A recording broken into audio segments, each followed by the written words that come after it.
What's up, everybody? I'm Michael Allen, and this is the Movie Minute. This episode of the Movie Minute, we are talking about the much anticipated Dune Part 2.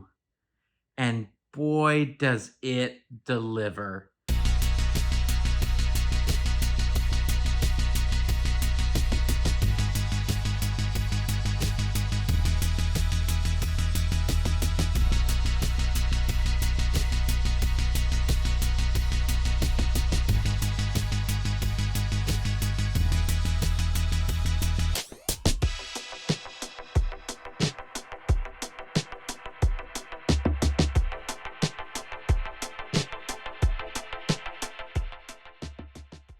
For those of you that don't know, Denis Villenueve, the director of this film, has dreamed about making this film since he was a kid, and it absolutely shows.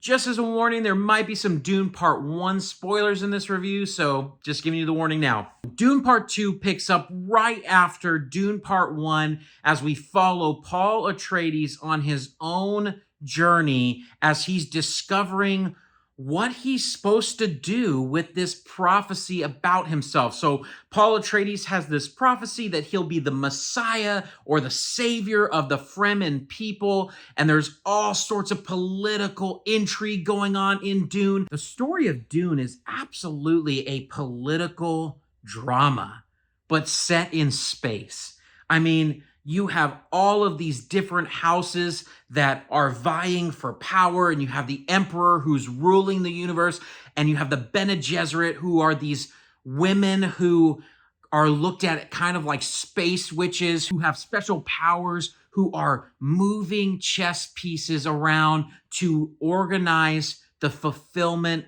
of prophecy. This film has so many themes in it, but the main themes in this film are faith and power. The general story, without spoilers, of Dune Part 2 is it's directly following the events of Dune Part 1, where House Atreides has been attacked by House Harkonnen and has basically been wiped off the face of the universe.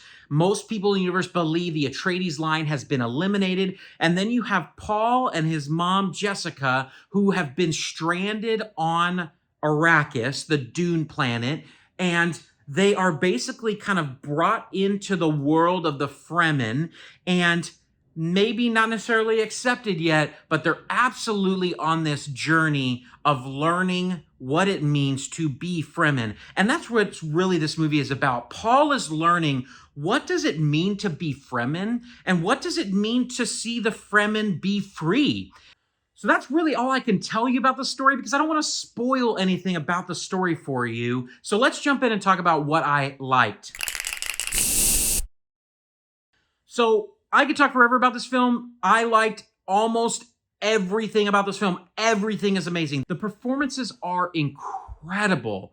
Timothèe Chalamet as Paul is just so good, so captivating. And really, his relationship with Zendaya and her role of Shani, their relationship is just so fascinating in this movie, and their chemistry is so good. Their on-screen connection, you can totally feel it. Rebecca Ferguson as Jessica is absolutely incredible. She gives a very dialed-in performance here. And my personal highlight was Javier Bardem. He plays Stilgar, and he kind of plays the faith element of this film. He really carries that theme throughout this film, and he stole the show for me. He was so good, as well as Austin Butler as Fade Rotha, the villain in the film. Those two just stole every scene they were in. It was so good in terms of performance. Obviously, the cinematography was just beautiful. This film is absolutely gorgeous.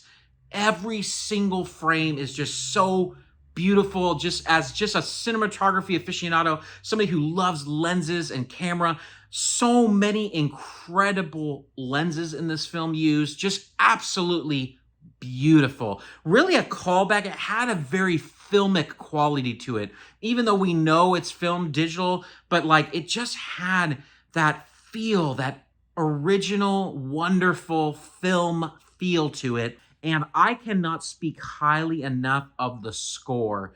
Hans Zimmer absolutely knocked it out of the park. He won an Oscar for the first film, and he probably will win an Oscar for this film. The score is even better than part one, and that's something I can say about the film in general. Shockingly, this film is a lot stronger, in my opinion, than the first movie. There's so many great relationships. It's a little bit more clear. The plot itself is intriguing. The action sequences are amazing. There's just so many amazing things. Denis Villeneuve directing this film, he absolutely owns it. He owns this film, and he brings us something incredibly special. So let's talk about what I didn't like. Okay, so really, ultimately, there's almost nothing I didn't like about this film, but I will share something that kind of was carryover from the first film. If you don't know the Dune world, you really gotta know it. Like, you gotta do some sort of quick YouTube, 1 minute recap. There's not a ton of exposition of the world here. Like, you don't know why a lot of the big players are doing the things that they are doing in this film. It kind of assumes that you know that. And so go check out a highlight. Go check out, there's been some funny PowerPoints popping up on TikTok that are great, that just kind of bring you into the world so you understand. So that was really the only thing that I think is a mini caveat for the film, is you've got to do a little bit of research if you don't know the world to really appreciate the story. So let's talk about badge and ratings. Obviously, you guys know I loved this film. So where did I land in ratings? Entertainment score, 10 out of 10. Pretty easily. This film is insanely entertaining, more entertaining than the first film. It's faster. There's a lot more going on. There's a lot more action. There's a lot more relational connection. This movie just plussed up the next film majorly. And so from a critic standpoint as well, 10 out of 10. These two films are sci-fi perfected. I really believe it. Like, them paired with each other, it's a perfect depiction of what the sci-fi genre should be. So from a badge standpoint, absolutely a popcorn bucket. You gotta go see this film in theaters. I would also just suggest seeing it in a theater with the best audio you can find, which would be like a Dolby Atmos or an RPX. Like, you want to find, or a true IMAX. And there's difference. There's fake IMAX and there's true IMAX. You can look it up on the IMAX website.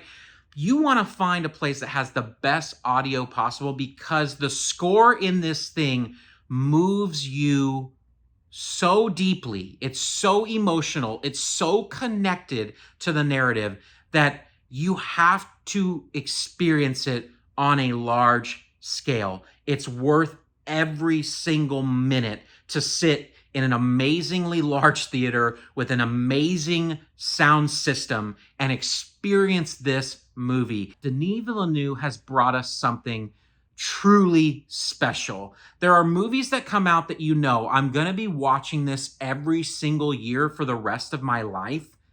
This is one of those movies. So plan accordingly. Hey, if you enjoyed my review, please hit that like button. Would love for you to subscribe, join the channel. I'm on my way to 500 subscribers. Would love for you to join this film journey with me. And until next time, everybody, peace out.